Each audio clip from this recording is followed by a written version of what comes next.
bil islami dina wa bi Muhammadin nabiyya wa rasula rabbi zidna ilma warzuqna fahma wa amalan sholihah walhamdulillahi rabbil alamin.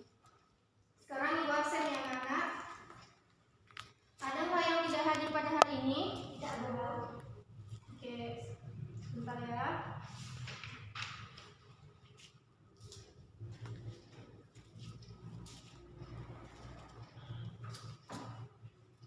Nah, pertahankan ya anak ibu. Nah, sebelum kita mulai pembelajaran pada hari ini, ibu akan sedikit mengulang materi kita pada minggu lalu. Masih ada yang ingat materi kita pada minggu lalu membahas tentang apa? Puasa sunnah, Bu. Bagus, puasa sunnah dan macam-macamnya. Coba kita lihat sedikit ya. Puasa sunnah itu adalah puasa yang dikerjakan oleh umat Islam, dan jika dikerjakan mendapat pahala, jika ditinggalkan tidak berdosa. Tidak berdosa. Bisa kita bilang puasa sunnah itu sebagai ibadah tambahan. Kalau kita ingin mendapat pahala yang lebih, kita bisa mengerjakan puasa sunnah. Kemudian macam-macam dari puasa sunnah. Apa saja? Yang pertama, puasa sunnah Senin, Kamis. Ini yang sering dikerjakan sama orang tua kalian misalnya kan? Atau kalian pernah melaksanakan puasa sunnah Senin Kamis? Ada yang pernah? Bagus. Yang belum pernah silakan dicoba. Kemudian ada puasa sunnah Syawal. Iya. Lalu ada puasa sunnah Arafah, puasa sunnah nisfu Sya'ban. Bagus. Masih pada ingat ya anak-anak ibu? Nah, untuk materi hari ini kita akan membahas tentang puasa Ramadan.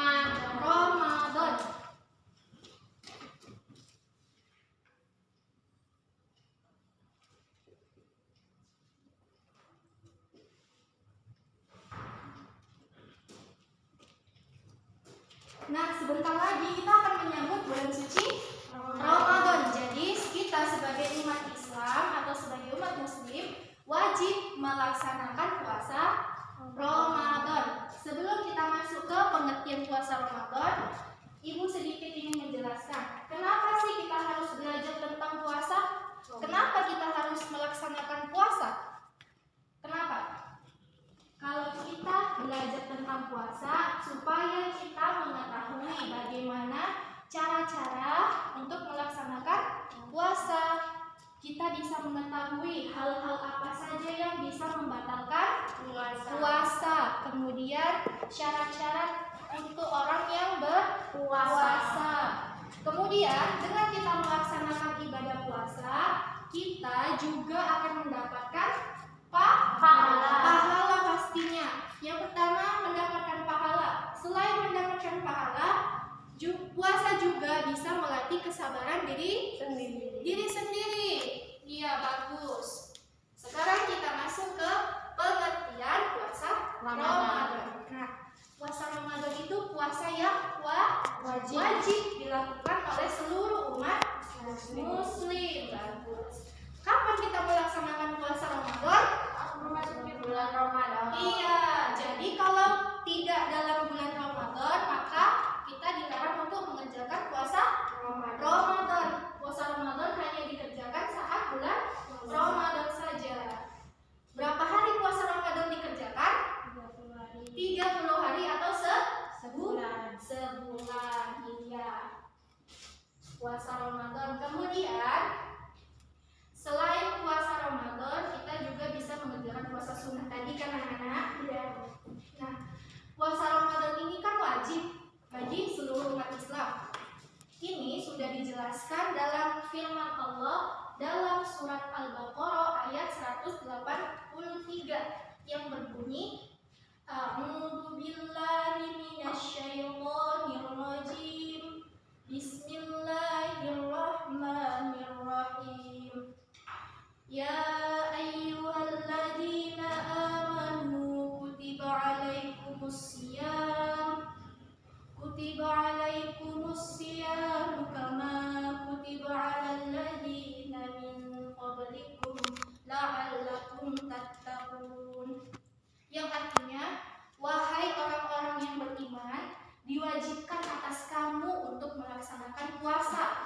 bagaimana diwajibkan atas orang-orang sebelum kamu agar kamu bertakwa.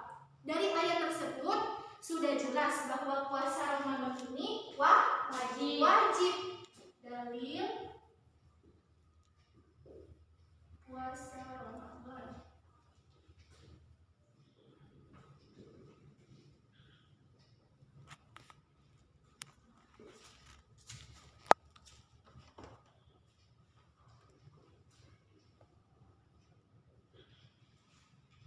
Nah, sampai di pengertian puasa Ramadan dan dalil puasanya sudah paham anak-anak? Sudah? Bagus, alhamdulillah. Kemudian kita masuk ke rukun puasa.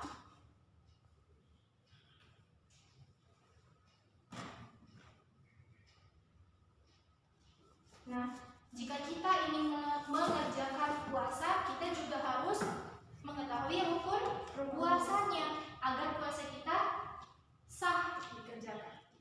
Yang pertama itu niat. Jadi kalau kita ingin mengerjakan puasa, kita harus terlebih dahulu membaca niat. Niat puasa itu hafal anak-anak? Hafal, coba kita baca sama-sama. Bismillahirrahmanirrahim. Nawaitu shauma ghadin an adai fardhu syahri Ramadana hadhihi sanati fardhulillahi ta'ala. Hafal ya? Sebentar lagi kan mau ibadah puasa, bulan puasa, jadi harus dihafal. Niat ini dibaca ketika kapan? Mau sahur. Iya, bagus, pandai. Niat puasa ini kita baca ketika mau sahur. Juga boleh membaca niat puasa sebelum tidur di malam hari ya anak-anak. Kemudian niat puasa yang kedua yaitu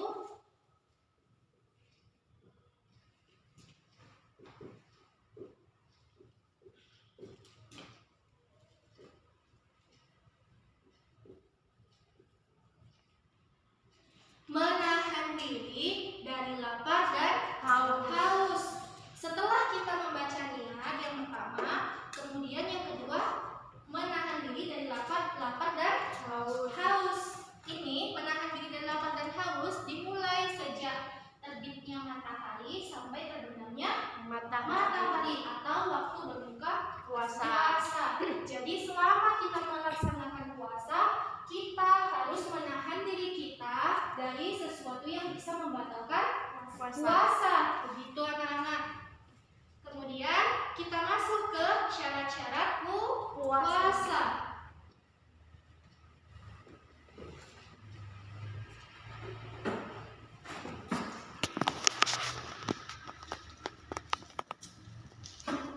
Nah, syarat puasa yang pertama itu sudah pasti beragama Islam.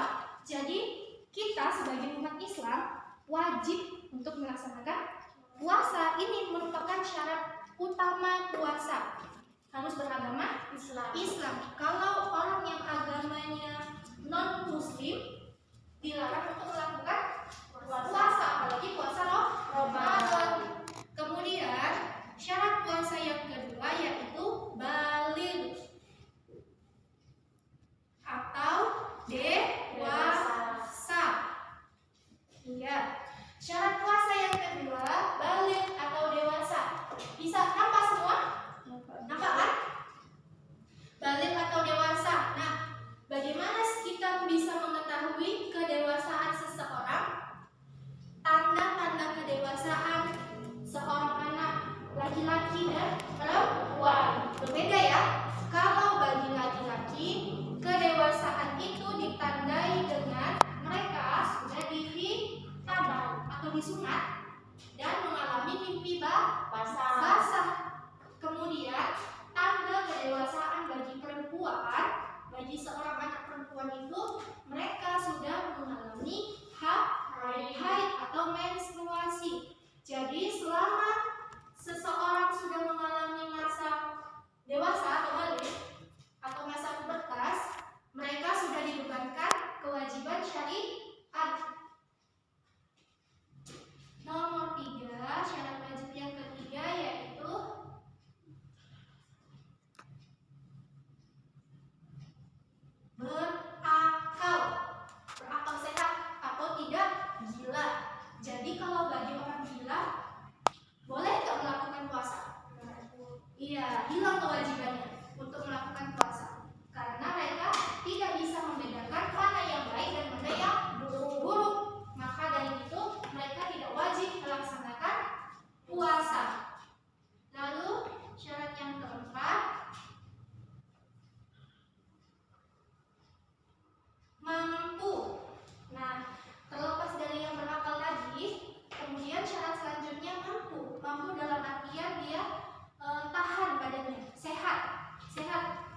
badan maupun jasmani maupun rohani.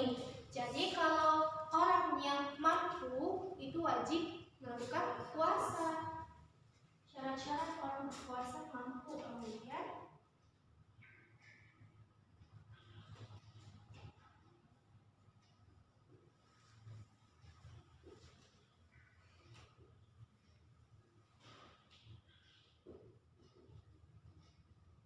nampak Ibu? Nampak. Kemudian syarat puasa yang kelima yaitu suci dari haid dan nifas. Ini bagi perempuan ya anak-anak. Bagi kita perempuan sebagai perempuan, kalau kita sedang dalam keadaan haid atau nifas, maka kita tidak wajib melaksanakan ibadah puasa. Namun kita harus mengganti puasa kita di hari yang lain atau mengqadanya.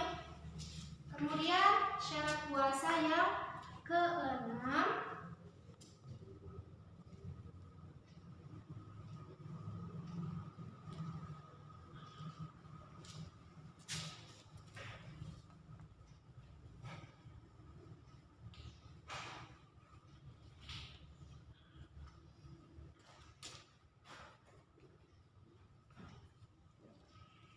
sedang tidak dalam perjalanan atau musafir. Di sini maksudnya kalau orang yang sedang dalam perjalanan dia boleh meninggalkan puasanya. Namun kalau misalnya mereka mampu untuk melaksanakan puasanya, maka mereka boleh mengerjakan puasanya sampai waktu berbuka. Kemudian syarat puasa yang ketujuh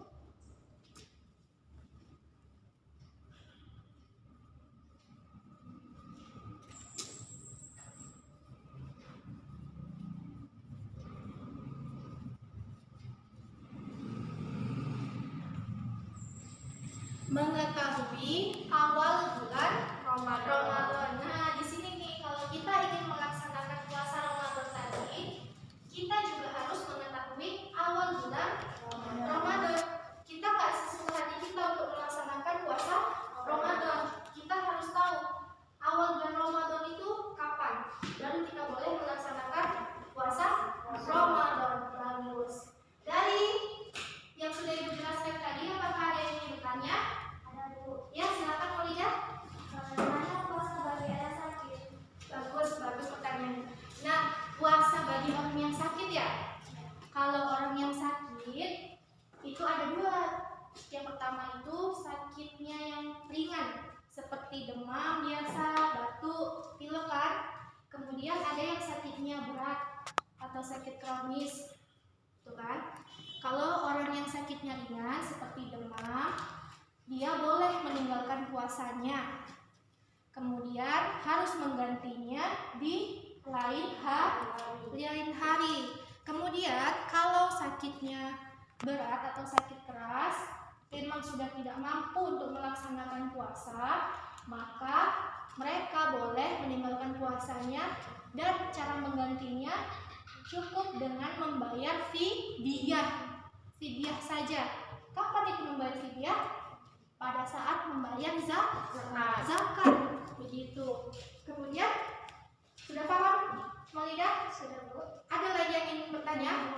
Ya, silakan. Bagaimana puasa bagi orang yang sudah tua renta, Bu? Oh iya, bagus. Puasa bagi orang yang sudah tua renta. Ini tua renta kayak kakek-kakek, nenek-nenek kan? Kalau orang yang sudah tua atau kakek-kakek, nenek-nenek, mereka itu kan badan mereka, tubuh mereka sudah tidak mampu kan untuk melaksanakan puasa. Nah, mereka boleh tidak berpuasa atau hilang kewajiban berpuasanya. Namun puasa tersebut harus diganti dengan cara apa tadi? Membayar fidyah. Karena mereka memang sudah tidak mampu lagi untuk melaksanakan puasa. Dikhawatirkan akan membahayakan kesehatan tubuh mereka. Sudah paham, Hafiza? Oke.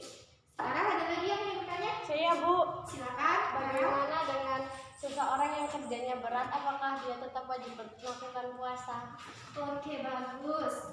Kalau orang yang bekerja berat, apakah boleh apa tadi? Melakukan puasa. Ya, apakah boleh tidak melakukan puasa? Kalau orang yang bekerja berat, dia tetap harus wajib melaksanakan puasa karena puasa Ramadan itu memang wajib hukumnya dari awal bagi seluruh umat Islam. Iya, seluruh umat Muslim. Jadi kalau dia sengaja meninggalkannya, maka berdosa. Begitu. Sudah paham mengenai itu semua? Sudah. Kemudian kita lanjut ya kepada hal-hal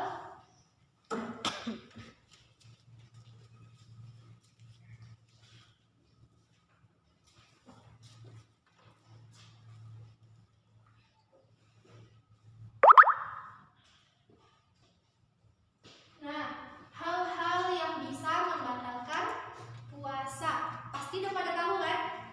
Apa saja sih hal-hal yang bisa membatalkan puasa? Yang pertama, makan dan minum. Makan dan minum secara disengaja atau diam. Kemudian, memasukkan sesuatu ke dalam lubang tubuh secara disengaja. Misalnya kita memasukkan air ke dalam hidung, terus keterusan ke minum, nah itu batal ya puasanya. Lalu wanita yang sedang haid dan nifas itu sudah pasti batal puasanya anak-anak, tapi harus diganti di hari yang lain. Kemudian orang yang keluar dari agama Islam atau murtad ya, itu juga bisa membatalkan ibadah puasa kita. Bagus, sudah pada tahu ya. Kemudian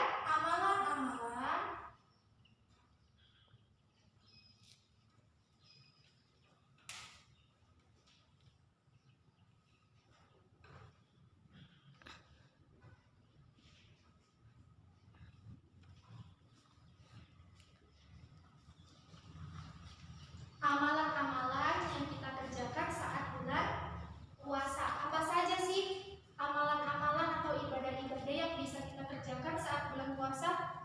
Yang pertama itu membaca Al-Quran dan menghatamkannya.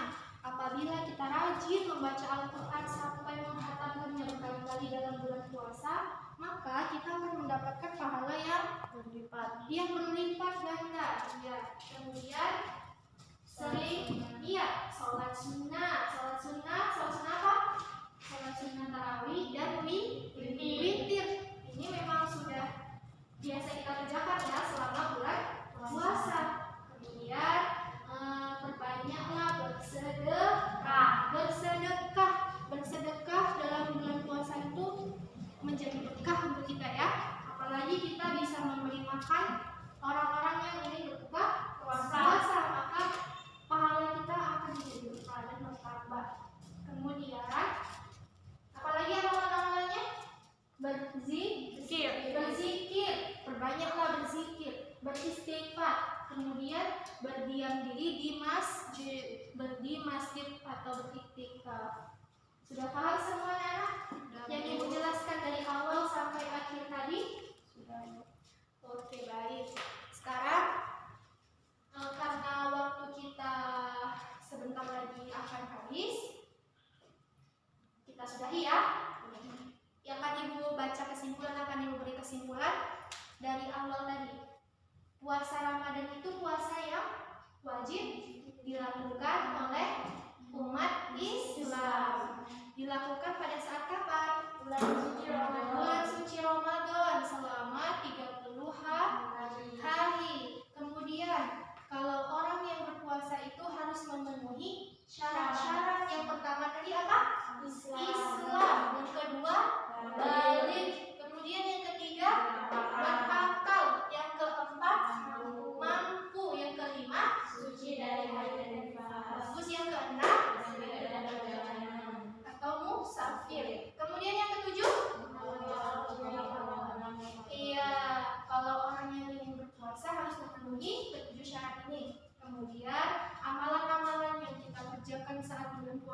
lain seperti bersedekah, membaca Al-Quran, berzikir, sholat sunnah, iktikaf di masjid. Ya, bagus. Ya, sampai di sini. Ada yang ingin bertanya lagi? Tidak? Nah, demikian pertemuan kita pada hari ini. Semoga bermanfaat bagi kita semua ya anak-anak. Kita akhiri pertemuan hari ini dengan mengucapkan lafaz hamdalah. Alhamdulillahirabbil alamin. Untuk pertemuan minggu depan kita akan membahas mengenai puasa nazar. Puasa nazar. Jadi sebagai tugas kalian di rumah, kalian harus mencari pengertian dari puasa nazar dan contohnya. Bebas mau dari sumber manapun. Minggu depan kita jumpa, kalian kumpul ke ibu dan akan kita bahas sama-sama ya. Ya, silakan dibaca doanya. Bismillahirrahmanirrahim.